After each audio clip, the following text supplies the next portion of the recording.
Hello, welcome back to the Where Web podcast with myself, Ryan Levine, joined here by Cimino and Kevin Hergel, aka Wub. So today we're going to talk about the new announcements for the Worlds event. Like we finally got some concrete information about how day one is going, and like the whole event, and we got some day one participation prizing and some new side event information, including new alternate formats, which is exciting stuff. Sorry, I couldn't even say the January ban list. Anyways,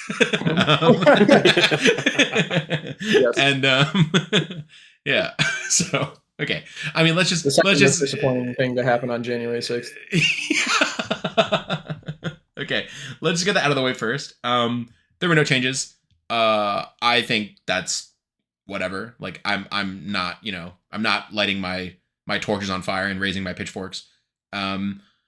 I think either, the way I see it, either there will be an announcement similar to what happened last year, where there was like an advance of the list. Like we wanted to announce this like 2 weeks ahead of time. We'll have full information, like on the first Tuesday of the month, but we wanted like people in Worlds to have time to like prepare. And it got posted like, 10 days ahead of the Tuesday that it should have been, in air quotes. And I think they could do that again. And also, if they don't do that and they just put it on February 3rd, the event is not until February 27th. I think February 3rd isn't even like crazy. I think that is more than 3 weeks to prepare, which, yes, it could have been yesterday and you could have had, 55 days to prepare or whatever. But I think they've been on like vacation, like for the holidays since Buffalo. Like that's public knowledge. Like like anyone who's been in the main court and talking, like they've been told like, oh, they're actually out of office, like whatever. So I'm okay with these people with real lives, not working. Enjoy their holidays. Yeah, I think that's a reasonable. So, I don't feel any type of way about it. I have faith that they will assess what they want the format to be and create a competitive environment that is exciting for the players and the spectators, hopefully, right? Like that's that is the goal. That is the goal. So I hope that is the case. That being said, we'll see. But I don't think there's a reason to be like banging on the doors of the offices and demanding like something. Someone, but yeah, I don't know if they expect one of them in the wreckage. Correct. Yeah, I mean, like realistically speaking, I don't think that like the data suggests that there's not much that needs to get hit. If anything, the data suggests that the thing that needs to get hit is Mikasa, which you guys have your own opinions about. Okay, well, I would like to address the room. I have no opinions on Mikasa. Wub has very strong opinions on Mikasa, and whenever someone talks about it, they go, "Yeah, Ryan and Wub hate Mikasa," and I go, "I don't know what's going on. Don't. I've said nothing about this. Like, I don't know. I don't care." Anyways, I mean, I think I just kind of disagreed with how she's been built lately. I will say I liked a lot of the stuff Dean was doing, which was like, I think you pointed out he was the only Mikasa running, forcing surrender, not only to answer heist, but also like was kicking his tray size and like actually had text in his character. Like it felt like there was more planning put into that deck list. I don't know. But yeah, I don't know. I see it as one of those decks that like if you are running unyielding or if the field has unyielding and the deck running unyielding has the ability to block a couple times and or interact with the checks in some capacity, I don't know how that deck clears that hurdle, Like it's one of those decks that I don't think it kills on 4 foundations if you're putting up a meaningful amount of defense. Like if you're both on the equity of 4, right? Right. Yeah, well, also because you play and then you build after, right? So you're probably on like 6 or 7 foundations. Yeah. I think the particular umbrage that you would take with it specifically whenever I would talk to you about it, where like I also had no horse in this race necessarily. I just thought it was funny to keep walking over and telling Tam that his deck sucked when he was doing better than me. I like everyone goes, yeah, Mikasa is really good at beating Devil Jin, which you hated when I said that because I was. Oh, I think that's not true at all. Yeah. Oh, okay. Qualifier there. I have not, like, when I played Devil Jin, it was the most broken shit ever. Like it was Yes. nonsense. There were 3 teamings in the card. Like it has changed since the ban list. I do not think the deck is that crazy anymore, and I think it is a numbers thing where a lot of people are playing it or were for Buffalo and all that, and that's like why it got as far as it did. And like obviously like some good deck building choices and people putting in the reps and all that. Not trying to discredit their performances. I'm just saying that like I think that like it's not what it was, and it still can kill people, but it's definitely overblown how like crazy people think it is. Again, we're just getting to all my personal takes on these decks, whatever. It's also like the first like iteration of the deck, so to speak. Like I'm friends with Tanner and I talked to him and I talked to like J Ray and all of them. Tanner built that deck to beat all of the backup decks. He did it to farm the backup decks. He did not build it to beat Deviljin, who existed in that format also. And now like the narrative has just been changed to, yeah, it was built to beat Deviljin, which is just not true. Sure. Okay. Yeah. I don't know that, but like, I mean, like overall, yeah, go ahead. yeah, go ahead. No. Like I do not think either deck is like bad. I think we just kind of classically hate these string decks like Pony and stuff. Well, that's just again, kind of our thing. I think I came to the conclusion, literally based on our earlier conversations before recording today, that like the reason I thought Pony was so unplayable is just because I have one tricked a singular deck for 2 years. So the decks that my deck had a good matchup against, I have just never lost to literally ever because I've only played one deck. And I'm like, wow, that deck sucks. It can't even beat Hawks. And then I, turn around and then get on my soapbox and preach how I think Hawks is secret god tier deck that no one else wants to play. Yeah. So why is my litmus it can't even beat Hawks when my other argument is Hawks is good, I promise. Yeah, right. Yeah, But like, you're fucking. Yeah, these fucking coughing baby decks can't beat my nuclear bomb. yeah, Like that's and you're just like, yeah, yes. when like I think agree. sorry. Yeah.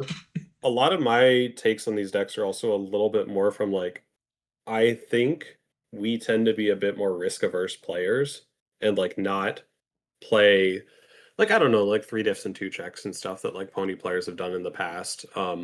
Or the aspect of Pony where like you're just kind of wheeling cards, like you don't know what your turn is going to look like at the start. You're just spinning wheels and hoping it works. Yeah, I'm not And a I do huge think fan of that. I do think that's for me and you specifically. I think that's also because our background for the longest time was in Yu-Gi-Oh, which is very, Yes. very, very deterministic, right? Where like you will look at your hand and just based on how that game and that tournament structure works is like you need to be extremely familiar with looking at your hand and in 20 seconds going, I know what this does because you have to do it quickly, right? And there's no variance of like that game has a lot of searching, not a lot of card draw. So it's very much like when you look at your hand, you have a plan of exactly where you want your turn to go. When Pony is the exact opposite of that, which is the 7 cards you have in your hand are not going to be played. Maybe only 2 of them are actually going to be played, and you're going to cycle the other 5 cards in your hand for 5 new cards. And that's just like at a glance not how we think about these games, right? Like Yeah. which is not to say that's not like a valid way to play it, obviously. It's just not how we have like ever done things with card games. So Correct. Yeah. Yeah, you guys very much value like this is the string or the strings that we like playing, or like these are the cards in sequence that we like doing. So I'm going to play a deck that gives me either like good resources to get to that consistently, or that just does that incredibly frequently. which is why I like Jiro so much, because Jiro looking at your check is exactly what my Yu-Gi-Oh coded brain needed of like, I'm not guessing. My turn, like my turn will be how I map it out to be, right? Like that's or like with Zeke, for example, like the checks just don't matter at a point. Similar to like Heist Hawk stuff where it's just like, I mean, this falling up to it's on rolling 4s. Like, sure, in theory, I could check 8 3s and eventually fail, but that isn't happening. So that is just theory at that point, yeah.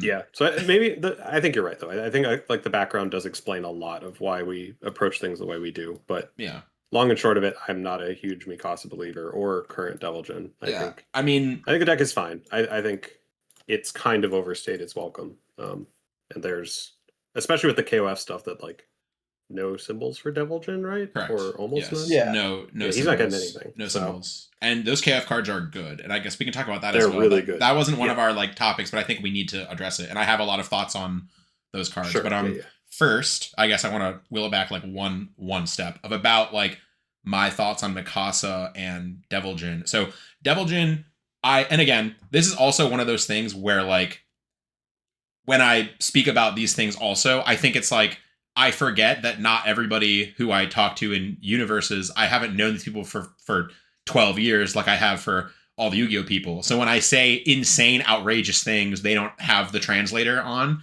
And when I say something like Devil Jin is unplayable, what I actually mean is like Devil Jin is the 5th best deck. Right, which like is not the same thing. right Yeah. which is not the same thing. But when I just go like Devil Jin, that deck sucks, what I actually mean is there are 4 decks that I think are better, which is like obviously a very different to the clinically sane. They can't parse that. Right. So it's the same thing as like when you go and you tell someone who doesn't play card games, or like you just mention like, oh, that's broken, and they go, what about it is broken? Like, what are you fixing? And you go, no, well, never. Sorry, I'm slow. Ignore me. So so basically, the way I see Devil Jin after the teaming ban is I weigh like the pros and cons of the different heist decks, because at the end of the day, if Heist was not legal, would Devil Jin be the second most represented deck in the tournament? No, he would not be. Like, I think we all agree with that, right? Like, maybe he would still see some play, because he has talked since his errata, but he was not a, like, most represented, second most represented deck territory. He is better at killing without Heist than almost every other Heist deck. Yes, I do agree with that. Yes. Yes, I agree that his base level. So like when you're in the situation of, I guess like I think Devil Jin's advantage is when you're in the situation of your opponents are playing anti-heist tech, like forcing surrender. He has the most answers to it and also can play the best without using heist, right? Like that is what for the most part, I'm going to say like for the most part, that is, I think, like the advantage that Devil Jin brings versus the other heist deck.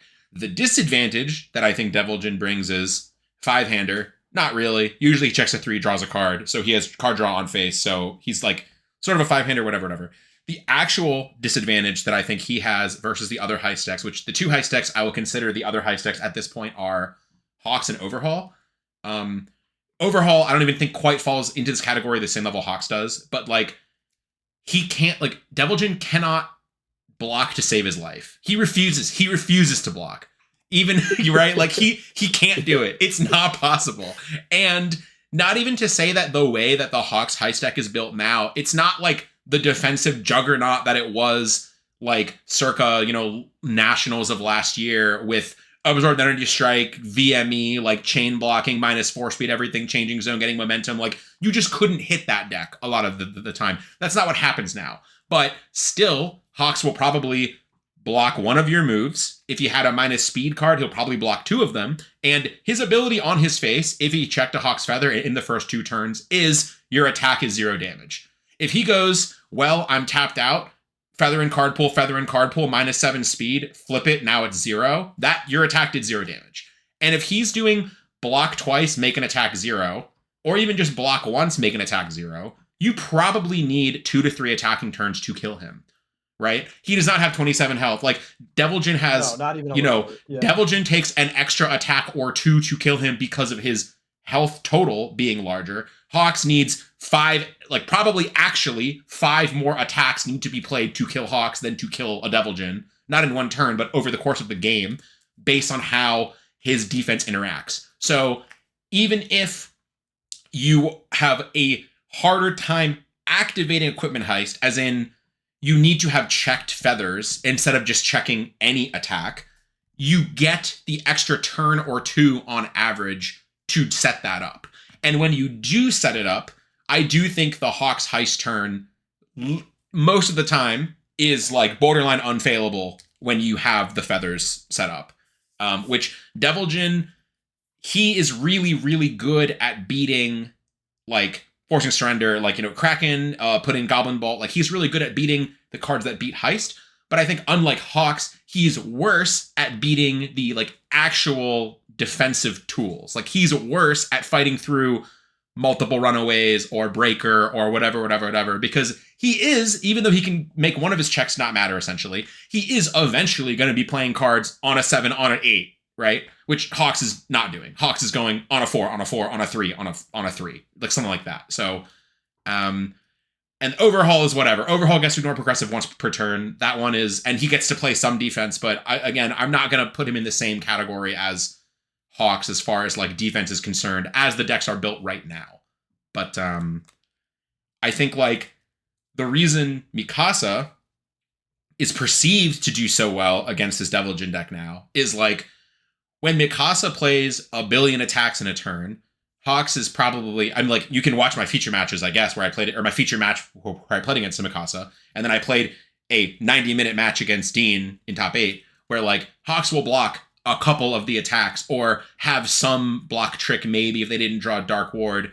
And, like, Mikasa doesn't just get to throw her hand on the table and kill you like she does with Deviljin most of the time. So it's also pretty apparent for, like, I guess more so from, like, the spectator side, but, like, obviously. It can become a lot more apparent, like, when the Mikasa has to pump the brakes or slow the turn down, when they go, like, well, I've got 3 foundations left, my opponent's still got, like, 17 health, and I'm running out of weapons to reveal. And they have, like, an actual other line to do outside of Deviljin, who is just hurry up and wait and pray that the same thing that I've been trying to do for the past 14 minutes works out again. Like, Mikasa can just, like, stop, like, and build. Deviljin has Deviljin has no other game plan. Like, it is just do this or die. Yeah. And I think, like, the other advantage of, like, in this metagame, if the metagame that we're thinking of is, like, Dean's path to victory was 2 equipment heist decks, right? Like, that was, he beat me in top 8, and then he beat Kyle in finals, right? So, and then with a Rodan in the middle, that he actually lost to in Swiss. He lost to that same Rodan in Swiss, and then won the run back in top 4 somehow. So like, when we analyze, like, okay, what does Mikasa do into heist or whatever, or Dean's deck even specifically, like, we can get as granular as looking at his deck. Mikasa will draw more cards than the average fire/death deck. So the Force of Surrender, which Dean played at 4 copies in the main, which not everyone else did, he will probably draw it. Like, he drew it very early 2 of the games against me, right? And that made the game go much, much, much longer, because I do not get to have the explosive turn of, like, oh, I drew equipment heist, I can just kill you on 3 foundations turn 2 because nothing matters, right? That is not available when Force and Surrender, when he goes, I guess I'll play 2 attacks and draw 4 cards. Okay, I hit a Force and Surrender. I'm going to pump the brakes. I'm going to build. And now he buys himself 3 extra turns of whatever he's doing, right? So I don't remember, like, the specifics of the finals. Like, I kind of just, it, like, happened, and I just kind of was like, all right, I guess, like, Mikasa won. But, did he resolve Quenma's in the finals? I don't think so. I want to talk about Quenma's task a little bit, because something that, like, this is the other aspect, I think, that the air quotes unfair, like, X factor that Mikasa has, I think, is Quenma's task. I think that's the card that, like, if they get to resolve it early, can give them sort of an auto win. I mean, auto win is loosely used, right? But, like, their win rate goes up a lot if they can Quenma's task. Like, if they Quenma's task on turn 2 or turn 3, their win rate goes up a lot. And something that I hadn't considered with that card until my match against him in top 8 was game 2 in top 8. He had Quenma's. He resolved Quenma's task on turn 2 or turn 3, and just called my side deck cards. And I was like, oh, this is open deck list. He just you went, and I was like, I took, like, recoil damage, and I was like, this is just surgical. Yeah, I was just like, what? And I was like, huh.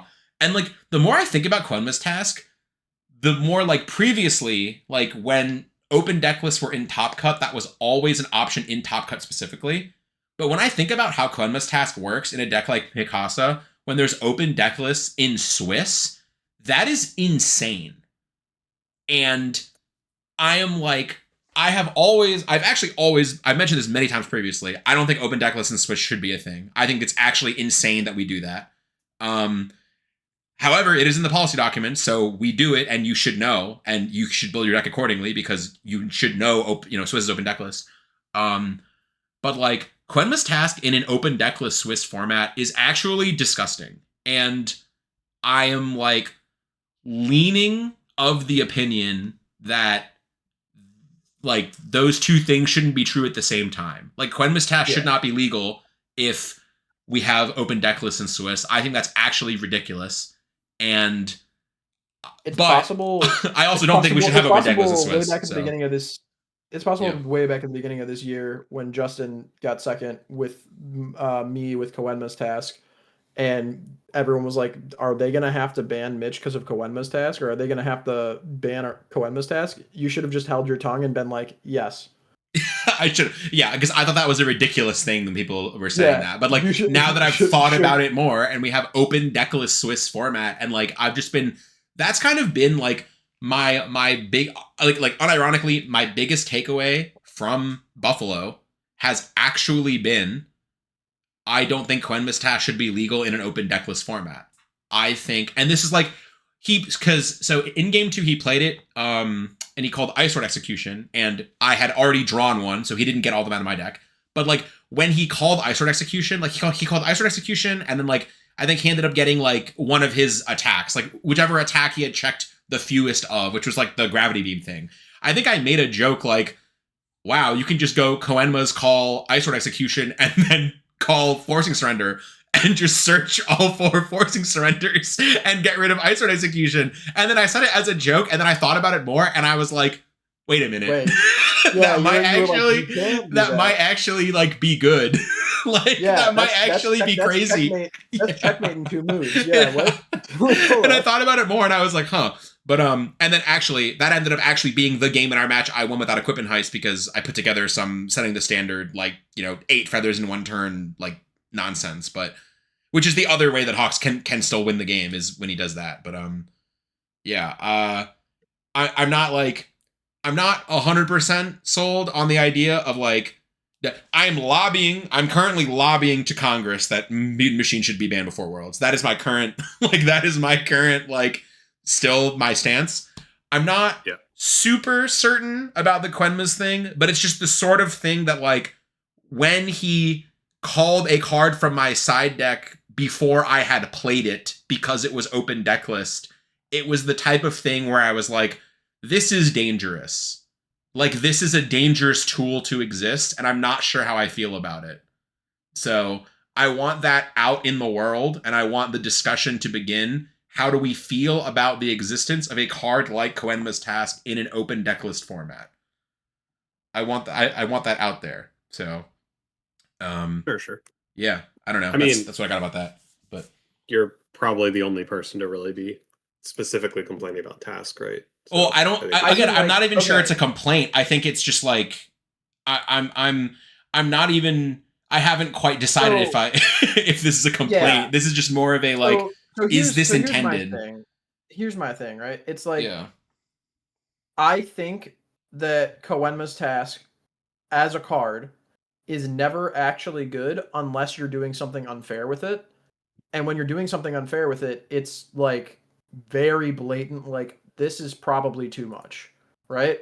Like, Koenma's Task being easily activatable makes it a not okay card to exist, in our game at least. Like, other games you can have effects like that and have it be fine, but I don't think that's the case in this one specifically. But like, any deck that can make that happen very easily, and the difference between it happening in like Justin's Mitchell deck and in any other deck is like, Justin did that twice on stream total, and then when you ask him, he went, yo, those are the only times that entire weekend I did that, and they were both on stream, lol. But like, that's just a normal thing that the Mikasa deck has access to. That's just a line that they sometimes go for, and like, their deck is built to do that to an extent.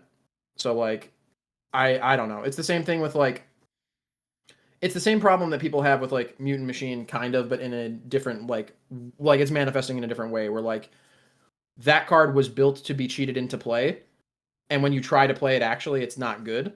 Like if you're playing a 7 difficulty asset to just build and pass and untap with, it's not that good.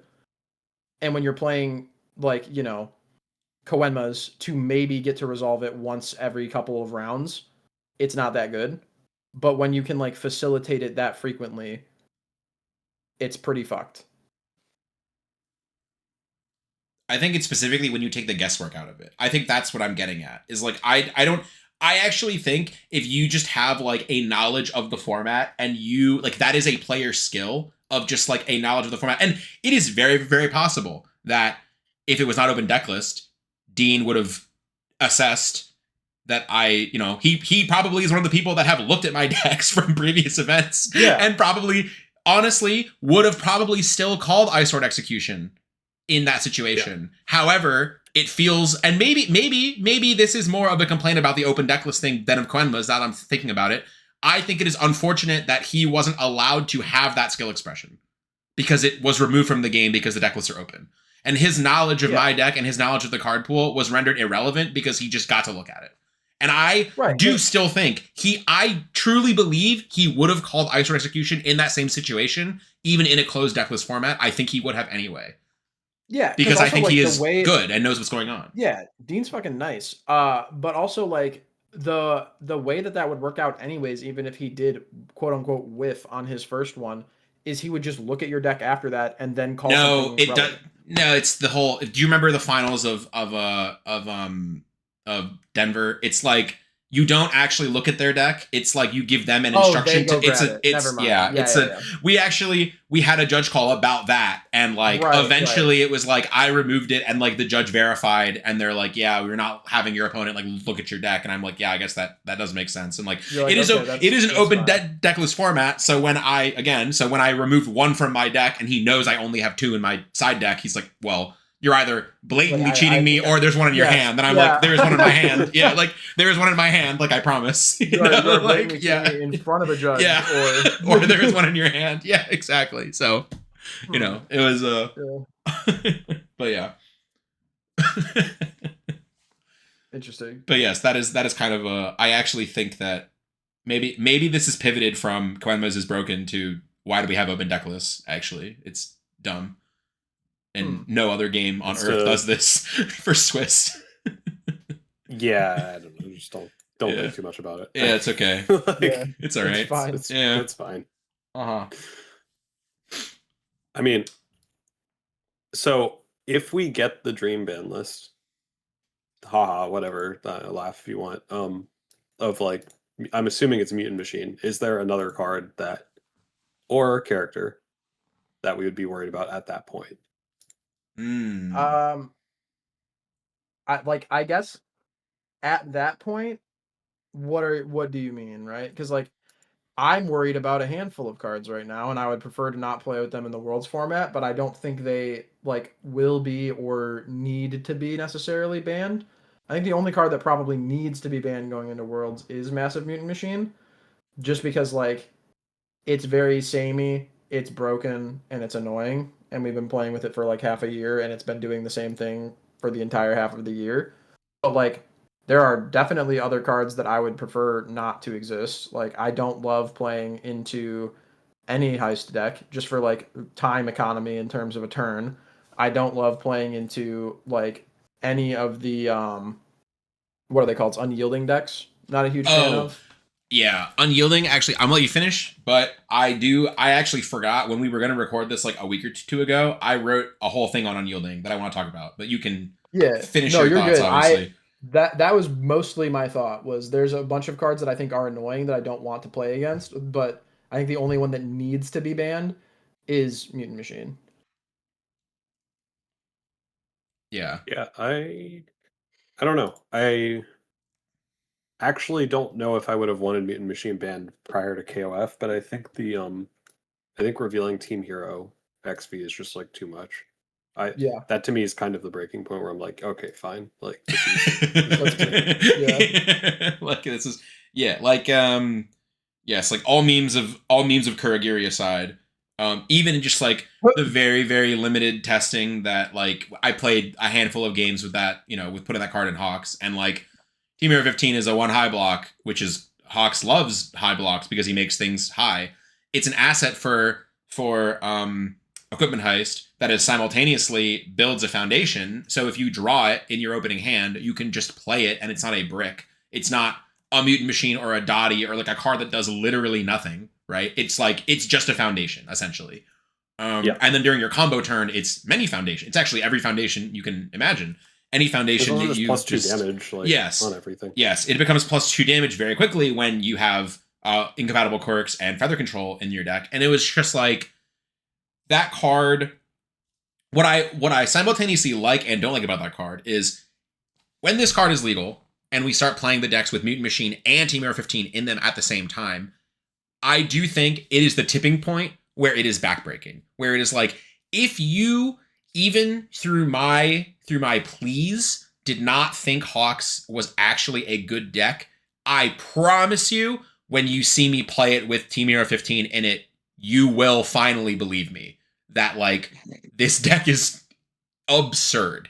And the other thing I do like about Team Hero 15, though, is if Mutant Machine does get banned, now I think it creates a value utility archetype around Equipment Heist that previously did not exist, that could be a more interesting deck, and could be a deck that actually is like your opponent can play an Equipment Heist turn and you won't be at 0.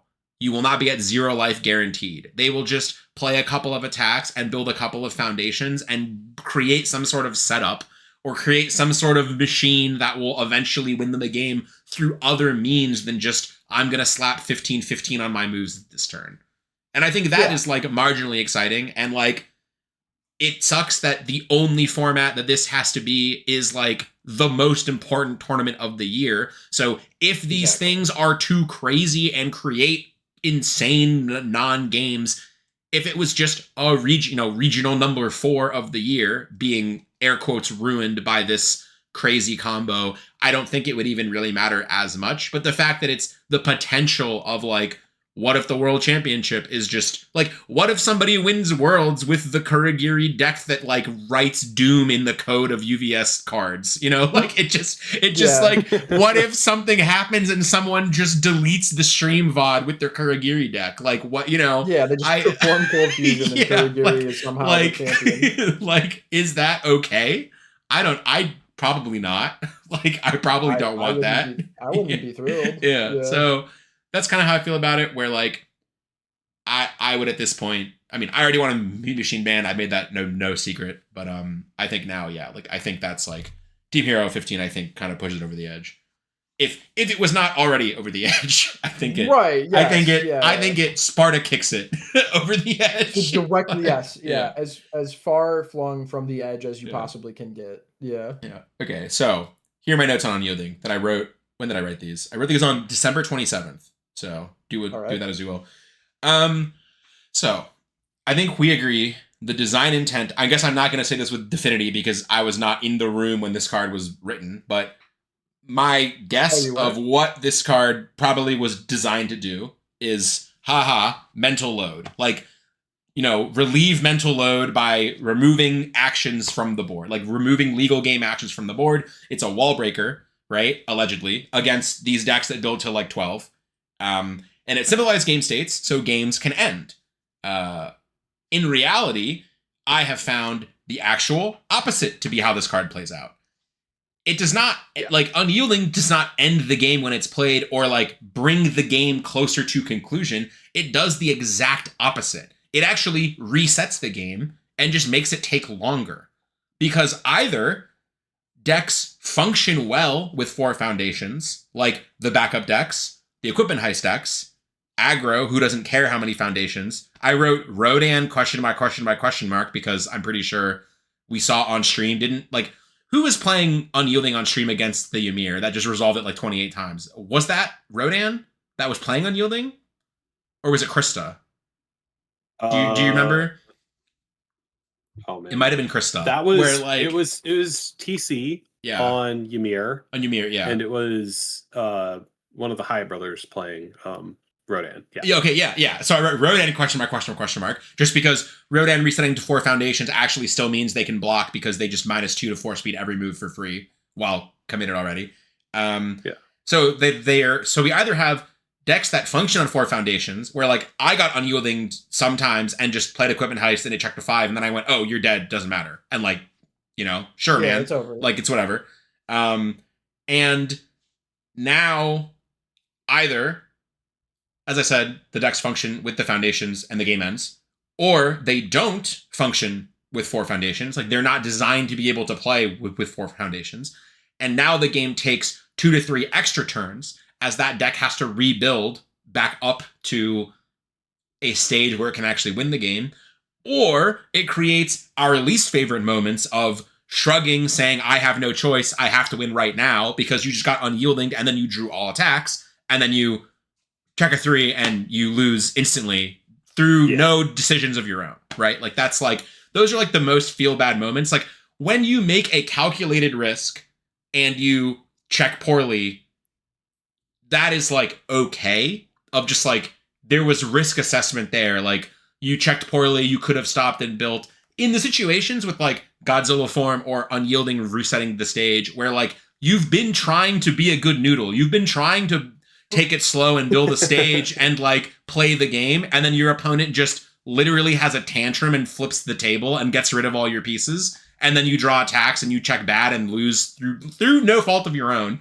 I think those create the most like feel bad moments. I would not say unyielding destruction is like a S tier, like creating tier 0 archetypes, like they are running the show. I think with backups getting hit a bit, it has actually made that card a bit worse. However, I think it is, even more so than Mutant Machine, the most negative play experience card currently in the game. Yeah. That is how I feel. Like, I don't know if, obviously other people hate other cards, but... Also, the other thing to understand and note is, like, not even with just a specific, like, example, but I lied when I said that. I'm going to give you a specific example. Imagine your fucking Mark Tyner opponent sits across from you and puts you back to 4 and then just looks at you for another 7 turns until you build up a stage so you can try to kill them. Because they have assets that you can tap that are unique to minus your check. Yeah, okay. Like that's the other one that's like whatever, but... Yeah, that one's a little more like... I don't know. To me, that one feels very Mineta from... what was it, Mineta 2? Yeah. Where it's just like annoying, but like you can sit there with them forever. Like, yes, there are going to be the games that you literally cannot win, right? Because you didn't draw foundations, they blew up all of them. However, if you continue to draw foundations, I don't think that one's like a particular concern, because the offense of that character, it does not feel like is like wholly there. Again, I haven't played that many games, like, I could be wrong, but I think it's more when unyielding lets you keep like 7 permanents in play. When that's where it's like really, really... When you have backups and assets, right? Like when you have backups and assets and they don't, it feels really, really, really lopsided. Yes, that I agree. Yeah. It's like when Mimic would Colossal Detonation last Nationals. It's that kind of thing where it's just like, sure, man, like, I guess. Yeah, that is ass. Yeah. So again, I don't think the World's format is like drastically different if unyielding is legal or banned. Like, I truly don't think like this. It's such a weird card because obviously everyone can see it is a powerful card. It is an impactful card when it is played, but like it is somehow in the sweet spot of like, it is not a literal tier 0 every single deck is playing for. If you can't beat unyielding, like your deck is unviable. But it's also like some decks just can't beat it, and it's not insanely popular. So like sometimes you just lottery into an unyielding deck you literally can't beat for fun. Yeah. And then so like if it is banned, I don't think unyielding is so popular right now that it is choking particular decks out of the format necessarily. I just think it is something that like no one likes. And just and I'm just like, can we just stop? Like, Yeah, And it is also, obviously like a strong card. Like it's not like it's not a bad card. But and also, if we're making bold statements, I don't care about the opinion of anyone whose favorite card is Unyielding Destruction. Yeah, you know what? Fair enough. Yeah. I would actively prefer if those players had less cards that they liked in the game. Yeah. Yes. Yes, like I think we talked about like a while ago in the last ban list, like the dance of just like if you hit too many like ultra rares and secret rares, like these players won't buy cards and they won't play the game anymore. Yeah, if you quit universes because Unyielding Destruction gets banned, I guess I'm glad. I don't know. Yeah. If that was like, the turning point, if you were like, man, Unyielding Destruction got banned, I'm never playing this game out. again. Yeah, I'm over it. I'm done. Yeah. Like, okay. Like, yeah. I hope you enjoy your next. I hope you enjoy your next game. Yes, Okay. yes. I mean, I will say that card has kept me alive against a lot of nonsense. However, yes, you feel dirty playing it, right? Like it's like yeah, yeah. but this also like insane parity breaker. Yeah. In those situations, wouldn't you just prefer if there wasn't nonsense to deal with and not that you had to use like mustard gas? I mean, if we're living in fantasy land, sure, right? Yeah. But we know what they're gonna print. Like Team Hero's right there, right? You know yeah. Team. That's the thing. Is like Team Hero is a card that like, and I guess the other problem I have with Unyielding, is like one because it's an infinity symbol card. Like, just anyone can pull it out of their pocket, and just anyone, just like anyone can just surprise. Yeah, and you're just like, all right, like. Dude, the number of decks I played against at Buffalo where I just looked at their side deck and there was just 1x Unyielding Destruction and I just like scratched my head and I'm like, all right, or whatever. I'm just like, why is this there? Or when I was just scrolling through them on metaverses and just how many people just like sided Unyielding and I'm sitting here like, what matchup is this for? And I could never figure it out. And I'm just like, maybe they'll put it in against me. I don't know, whatever. But it's just so funny. But it's the card. Yeah, literally. Yeah, like the cards that are good against it also synergize with it because of how its effect works. So when we have cards like Team Hero 15 and one could attempt to argue this card helps you against Unyielding, you just hold it until after Unyielding, then you build. Then simultaneously, this card synergizes crazy with Unyielding. You just hold it until after you Unyielding them, and then you build. And it's like, okay. We were supposed to use the stones to destroy the stones. Yeah. Literally. You were supposed to destroy the Sith, not join them. Like, that's basically, yeah. So, I don't think this is like public enemy number one, but I do think it's like, I think we've played this card enough that like, yeah, it's strange because fine. it's like, my opinion about the upcoming ban list or lack thereof is like I will settle for just Mutant Machine being banned. That's what I will settle for. But I know by the end of this year there will be 4 more cards on the list that I would have liked not at Worlds. Sure. I am sure by the end of 2026 Heist will be banned or something else will get hit to die for it. And is it crazy for me to say I want Team Hero on that list right now? I actually think this card is outrageous. I don't think this card is going to stay legal for the entire year. I think I would be so surprised if Team Hero 15 is legal like by the end of the year. I would actually be so surprised. And it's crazy to say that about a card that isn't even out yet. But I actually think that like it is such a disgustingly strong card that I agree with you. I actually can't fathom it still being legal by the end of the year. Like it is crazy. But yeah. What are the 4 cards that you think will, or like, did you have specific examples in mind, Mitch, when you said that, or is that just? It was like Unyielding. It was Equipment Heist. It was Team Hero. It was Honestly, I think that might be it. I said 3 or 4, and I think I can only think of... Well, sorry, I say cards. Something motherfucking... Like, I've been trying. I have been trying, man. Something's got to happen to Deku. Oh, yeah. I have been doing my best. Yeah. I can't get it done. But Mitch, he loses Phantom Threat soon. Man. Yeah.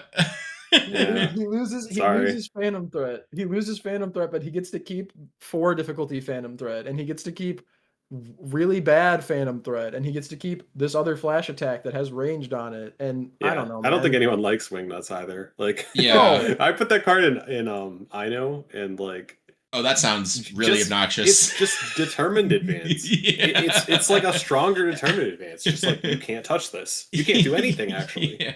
Go nuts. Yeah. Like, yeah. Uh, And I beef yeah. with determined advance, so Oh yeah. Yeah. I don't mean, like that card either. we have documented beef with the turret advance, but Yes, it's okay. yeah.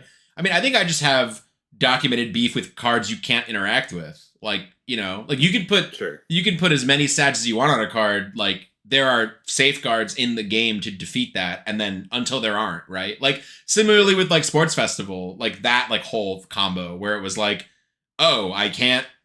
Okay, like, oh, all right. All right. Oh, so you're talking Sports Festival champion. Yeah, Sports Festival champion, yeah. Where like that whole thing is, I'm like, all right, man, like, sure. It's like I just think like, even if Deku is not winning every single event, he won an event and made the finals of 2 more. Sorry, that was I don't know who said that. Who said that? Even if he's not winning every single event, even if he's not the like tier 0 like undisputed best deck, I agree with you. It is again one of these like, you must be this tall to ride this ride type characters where like right now and for the November, before the November bans, every single deck was killing you well before Deku could achieve his win condition. And Godzilla was the natural predator of Deku. So the twofold of Godzilla farms you, and he was the most played deck. And then the other decks, like Porco was probably killing you well before you got to whatever nonsense you needed to accumulate. Yep. And then when there was a ban list and it knocked every deck down a peg, we were still like, this is a little dangerous. Like, maybe maybe the format is slowed down enough where like Deku could just not sneak back in, like bulldoze back in, and then Deku made the finals of the next event. So that is weird. Which Hanj won, which I'm still not sure how to decipher. Nine Titans getting banned and then Hanj winning, and then Hanj not showing up at the next event. Like, I don't know. It's all like, the metagame changes so quickly, whatever. But now, if you look at the meta of that event, in addition to Deku making the finals, it was like Mikasa, which was a pretty aggressive deck that I'm not going to say Mikasa will turn to you that often if you have a defensive setup, which Deku will. But I think it's possible that Mikasa kills you on 3 or 4, like very consistently. And I don't think it's that quick for Deku to kill. Like, I don't think Deku will usually have the setup required to kill you by turn 3 or turn 4. Not 35 health. Yes, not a 35 health Mikasa. Yes, exactly.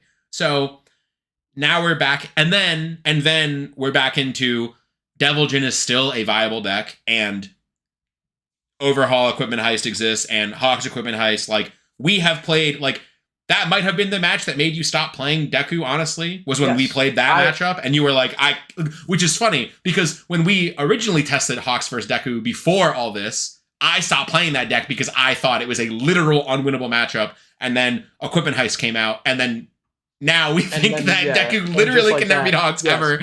Like, it was crazy. It was crazy getting into the room in Glasgow, and everyone who was playing Deku there coming up and being like, "Why aren't you playing Deku right now?" And me having to go, "I think it's got a really bad matchup into most of the meta right now." And then it gets to finals, and I'm like, "Well, it doesn't beat the backup decks." Nobody entered the tournament with Hawks. Also, yeah, like, nobody entered Glasgow with Hawks, which in your eyes was the meta because it's what I play.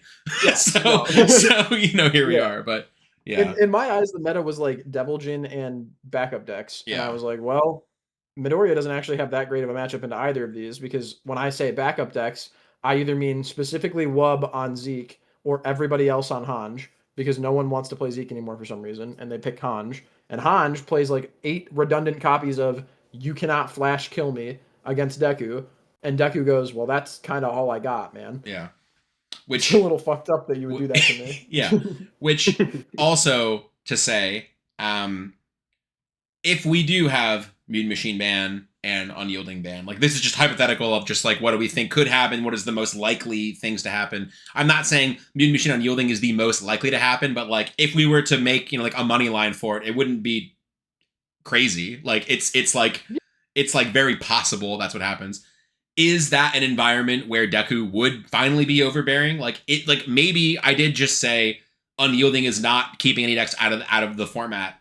Deku might be the one that Unyielding is potentially keeping out of the format, even though Deku has won an event since Unyielding was printed. But also, and here's the weird and scary part is like the KOF decks change so much because now the community / whoever has actually been putting the work in and playing Deku, shout outs Kevin, the GOAT, yes. Like the GOAT, yeah.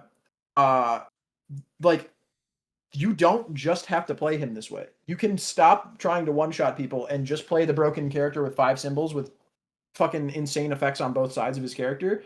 And with like Hadier and the new cards, there's a different way to try and win the game. And you can actually, for once, do the intended purpose of the character and switch back and forth. Like, if you want to, you can go to your backside of Deku very early, print a bunch of momentum with Fajin Flurry, then flip back over, and on your Hadier turn, just murder your opponent. Just rip their face off and play 18 attacks in a row, and they cannot stop you. Yeah, I mean, I think that's like the proposed errata to Deku has basically always been make the form once per turn, right? Like the flip side form, or not once per turn, but like twice in a row or something, right? Like not make it 30-30. You know? The way that you fix that form is you just errata the form to say, form commit 2 foundations. If your next form is an attack, it comes in with +3/+3. So that if you do the infinite forms in a row, it just eats itself. Yeah. So like in that is, I think, always been the proposed errata of just like, don't let him do that, right? Like, don't let him make a 25 speed, 25 attack move. And then now, finally, we've been like sort of saying this of like, he has 5 symbols, like you can build them however you want, and like that's never, like, there's never actually been anything. No one's ever done that. There's never no one's ever done it, and also our 19 attempts of doing it have always just been worse than, why would I do that when I can just tilt my whole stage sideways and kill them? Yes. Now, finally, I think the KOF cards asterisk are very I think asterisk. I do not think. I'm not very intelligent. I think the KOF cards are very strong in my opinion. Like, I think a lot, like very, very strong.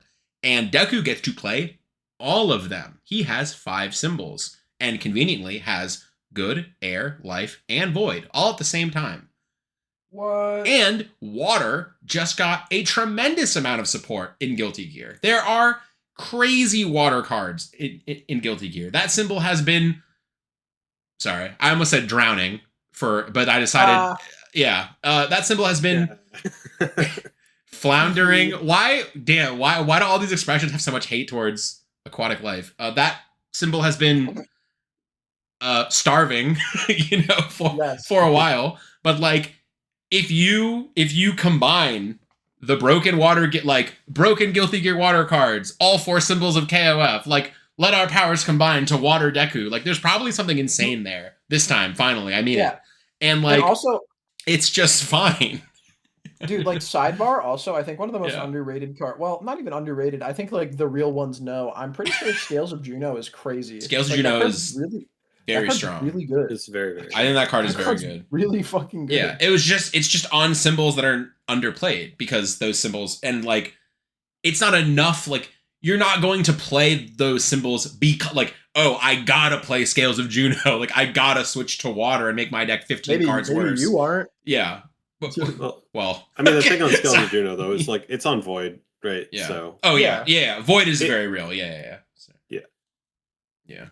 Which Deku can also play that one. Oh god, Deku has 5 symbols. No. Why? Anyways, yes. So it's like, if you do the errata that seemingly everybody except for Corey has been asking for fucking a year and a half, like, and just make it so Deku can't turn his whole stage sideways and kill you. He's fine. Like, he has like 1,000 cards he can put in his deck. Like, he'll figure it out. Like, so I do think like that one is like, again, don't think it's like Yeah. top of the priority list, but it's Right. like, it's I think like in terms of going into Worlds, like I said, like I guess you guys let me know if you agree. Going into Worlds, I don't think we need more than like 1, maybe 2 cards banned / changed, and then we'll fucking see for the rest of the year.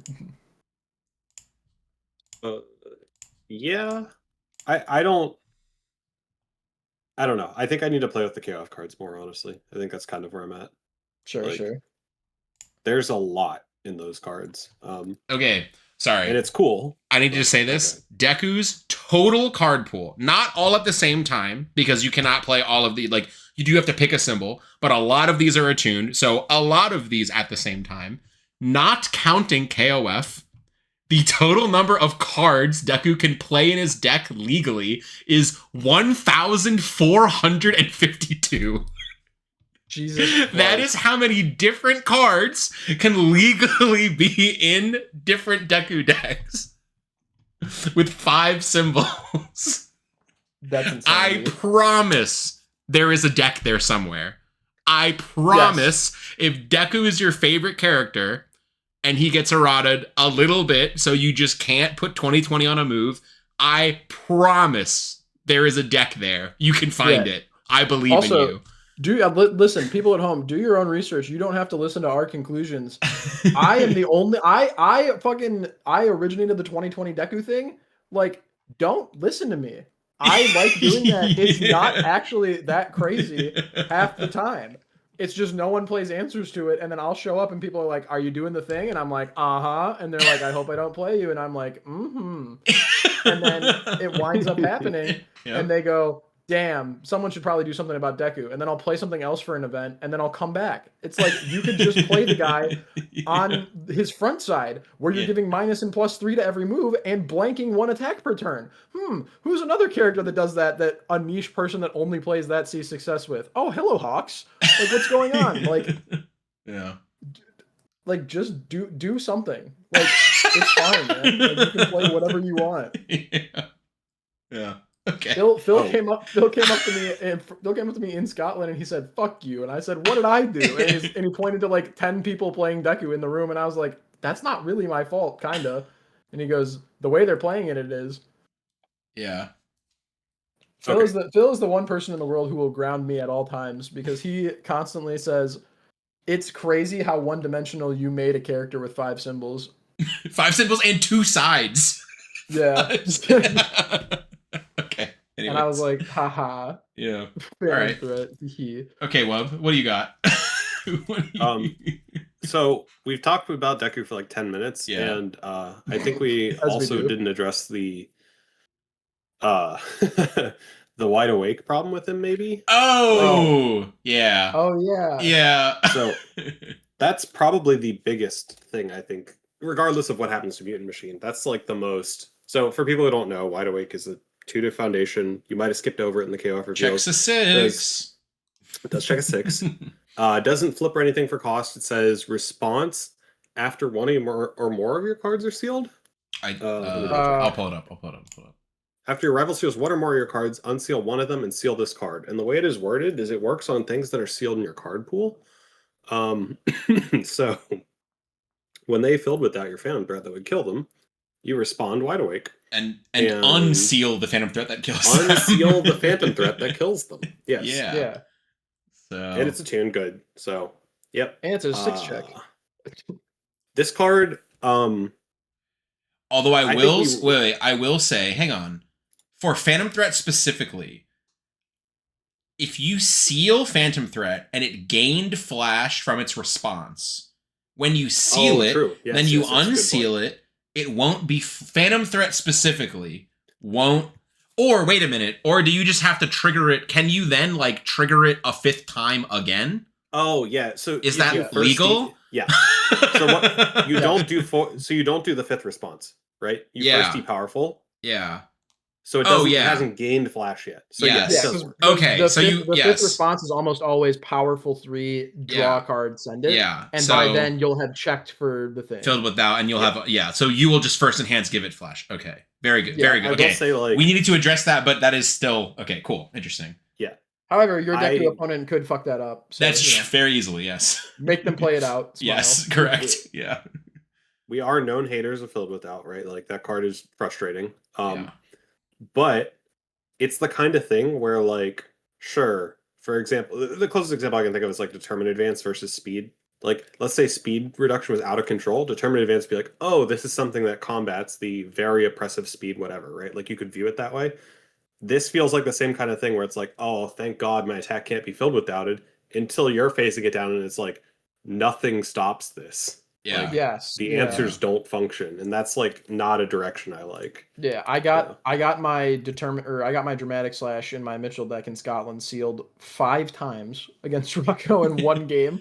To the point where he resolved, filled it out 4 times, then went to cycle, and I went 2 of them went back, right? And he goes, yes. I go, 2 of them got removed, right? And he goes, yes. And I go, all right, and you have drawn 2 cards since the new deck. And he goes, yes. And I go, okay, I will play dramatic slash. He goes, I will respond filled it out. And I said, all right. Understandable. And then Wide Awake got revealed, and I was like, yes, my Mitchell deck gets so much better. And then I looked at it again, and I was like, oh, my Deku deck gets so much better. My Deku deck gets so much better. Yeah. Also, Mm. funny sidebar, that one card from KOF that's really good in Deku could be 60 cards. Could be literally yeah. Could be actually any amount or 44 cards or whatever. Yeah, however many cards there are. Yeah. Characters. Yeah. Yeah. Yeah. So that's another one where it's like,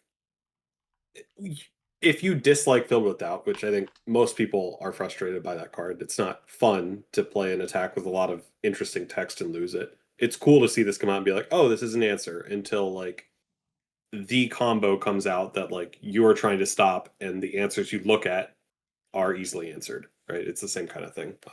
Yeah. So. Answers to the answers. And it's like, what is the answer? Like, what is the Filled with Doubts player's answer to Wide Awake? And like, who watches them? So the problem with that is if you cancel the response, there's no cost on this. Yeah. So like the next time you try and seal again in the turn, they can just respond again. Yeah. It stops that one iteration. You know, you can force it. Or for approximately 30 days, new number 1 unseals Wide Awake. After Wide Awake unseals your attack, new number 1 unseals the Wide Awake in your stage, and you look at your opponent. No, I played some games into Ultimate Combo Benimaru, and like that deck's awesome, very cool, but like it is pretty important that you seal the Ultimate Combo sometimes, and like I would just have to burn 2 Filled with Doubts. Yeah. Like, I would have to have 2 of them in my hand. It's just like, this is so crazy. Like, yeah. I don't know. I guess outside of like the format that we are slightly trepidatious about for Worlds, I think we mentioned earlier, but I don't think we actually talked about the Worlds participation prizing / like other Worlds package stuff. That's actually pretty cool. It's super cool. I am a big fan. I'm a big fan of the new Levi / Barrett regime. So why does it cost money to enter? Do we know? Yeah, I don't know. Okay. Day 1 costs money to enter. I think if you have, again, I don't think this is 100% clear on the article, but I think from my interpretation, if you have a day 2 qualification, you don't have to pay.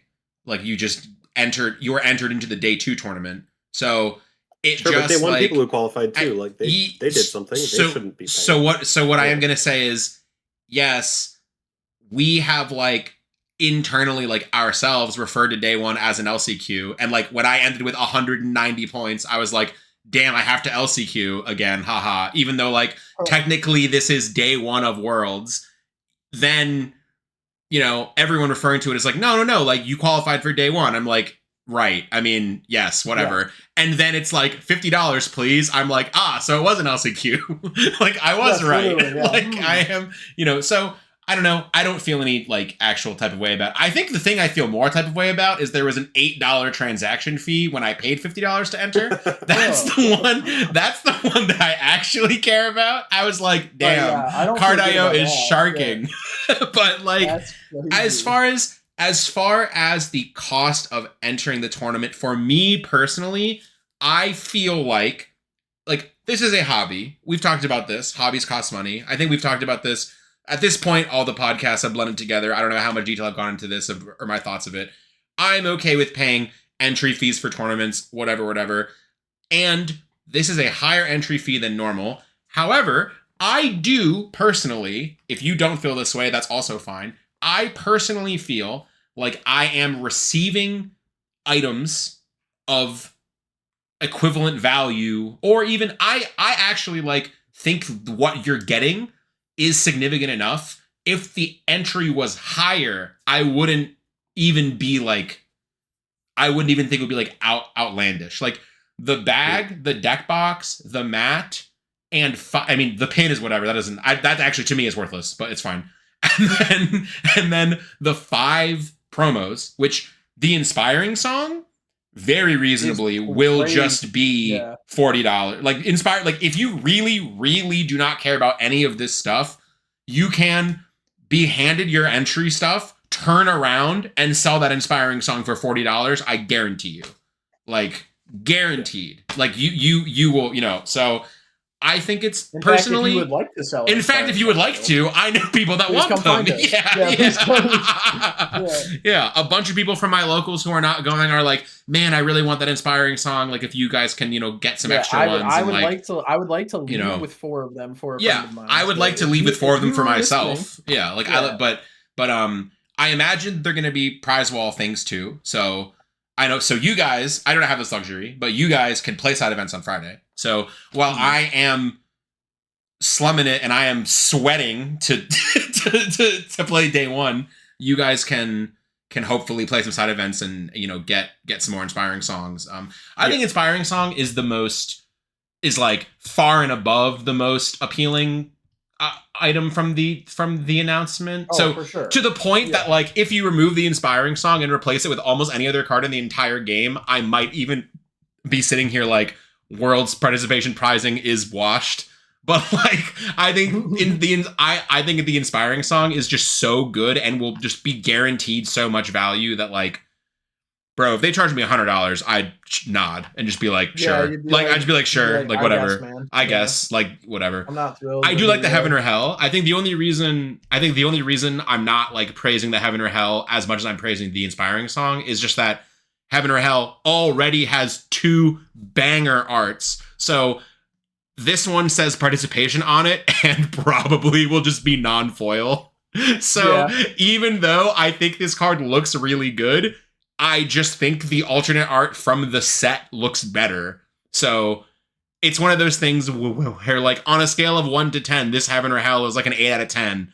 But like the one from the pack is a 10 out of 10. So it's not as appealing to me. The other cards are whatever. Identity Path is whatever. Shoot Fly, Swift Dive. I think that card sucks. So I personally don't care, but I'm sure people will like that. And See the Ocean, I had to look up. Didn't know what this card. I didn't remember this card existing. So I had to check that one on UVS Ultra. But I don't know. What do you think about the participation stuff? I mean, I think we've come a long way from last year's like. Oh yeah, last year with like non-foil. Yeah, for sure. I think this is a huge improvement. I'm still kind of waiting to see what the like prizing is for quote entry for like the day 2, right? Like what people get for because 200 points was not easy, and I'm hoping that that's like something, but that should be right. Like that's just pretty standard.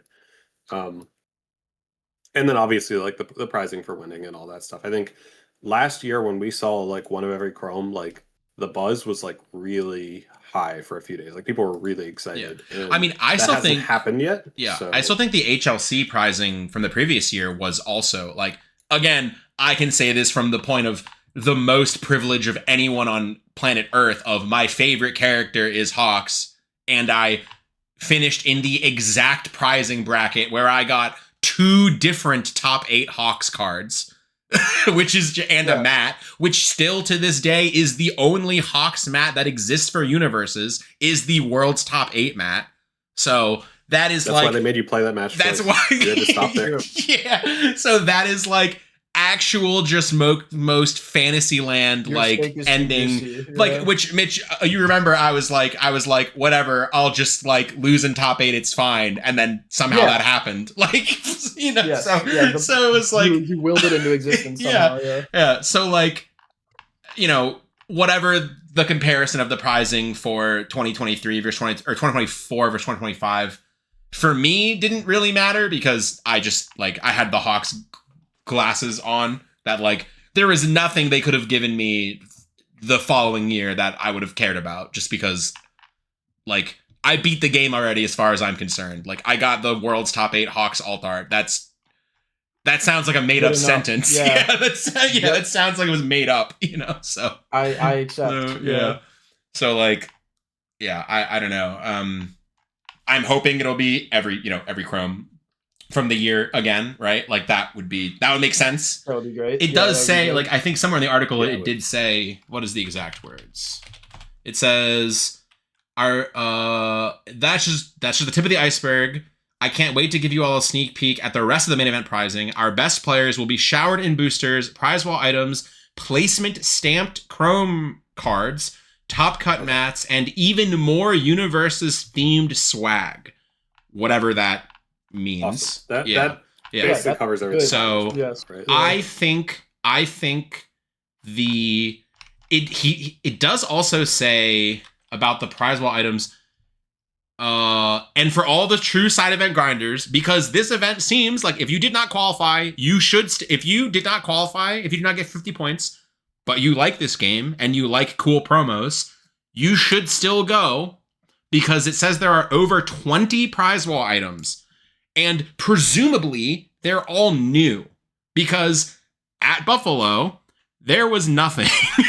And I'm pretty sure the reason there was almost nothing at the prize wall is because a bunch of these prize wall items, which were like sold out pretty much before, like Airship was sold out the day that the tournament even happened on Friday. Like it would surprise me if the over 20 prize wall items were just more of the promos from this year. That doesn't seem possible because I feel like if they had more of them, they would have had them been out already. So I'm hoping for like uncut sheets, maybe even of like older sets. I'm just going to bring a wish list of things that won't happen and I'll be disappointed.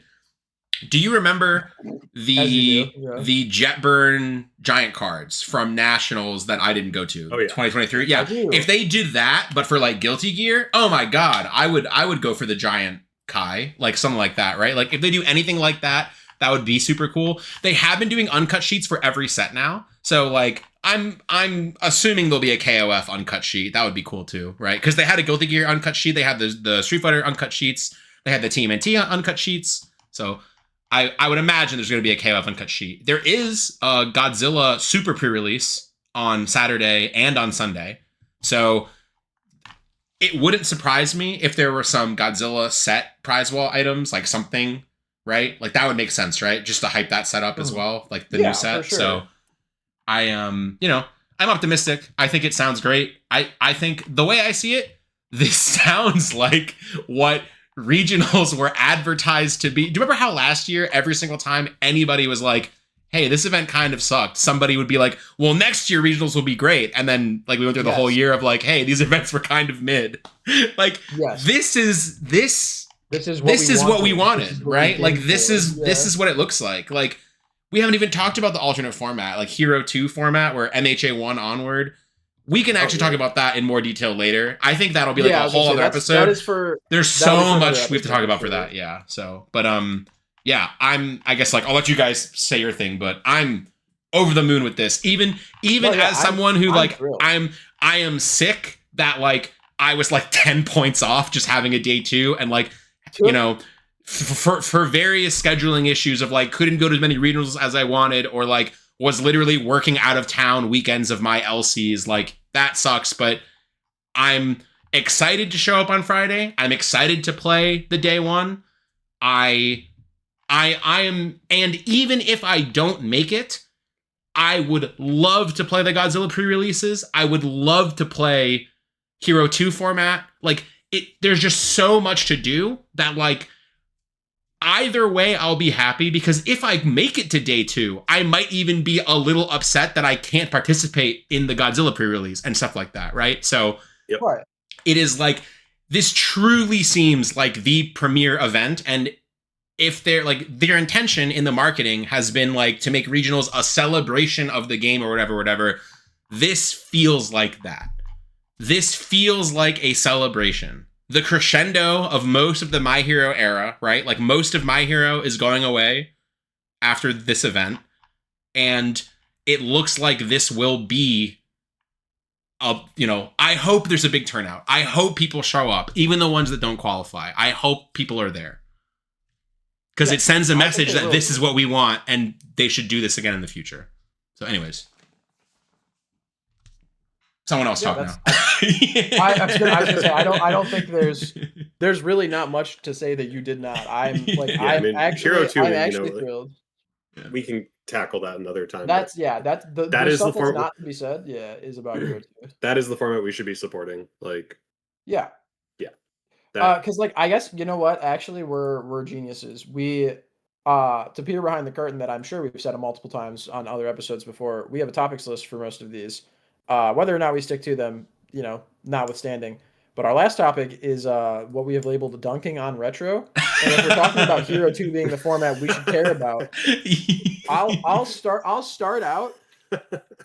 It's really hard to find old KOF cards, guys. Not the new KOF cards, like Ruler of Time shit. And like, I played at the past retro event just for fun because Shri had the cards.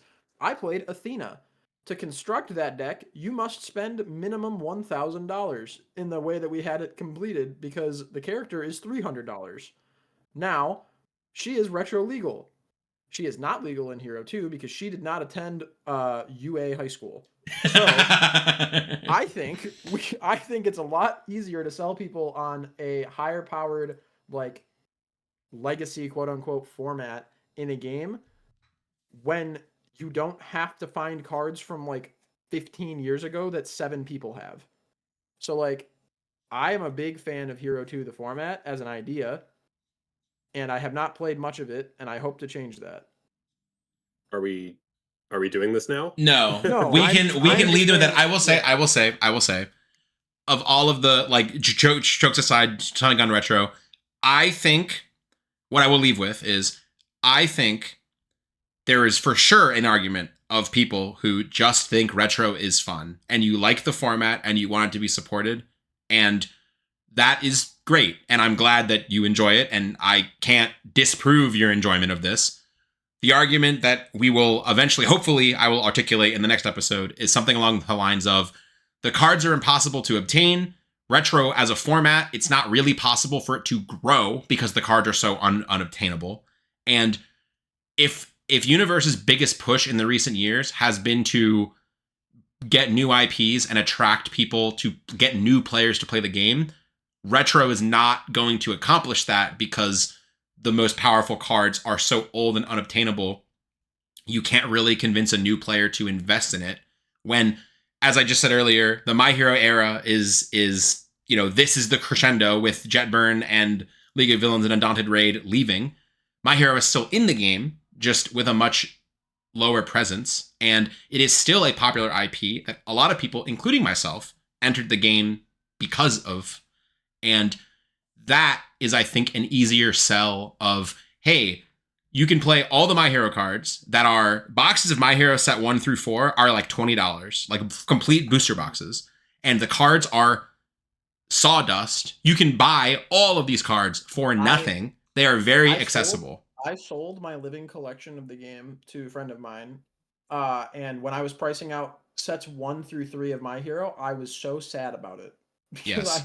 I think he bought set 1 of My Hero from me, like every single thing I had, for $50 total. Yeah, probably. Which we can get into how Hero 2 could potentially change that, but for now, we can leave it there. That I promise I have a more nuanced argument than just card availability, but it is, in my opinion, like, the most important aspect is card availability, but there are more. But we can We can touch on That'll that be for again a later. different day. Yes. But we did talk quite a bit about stuff this week.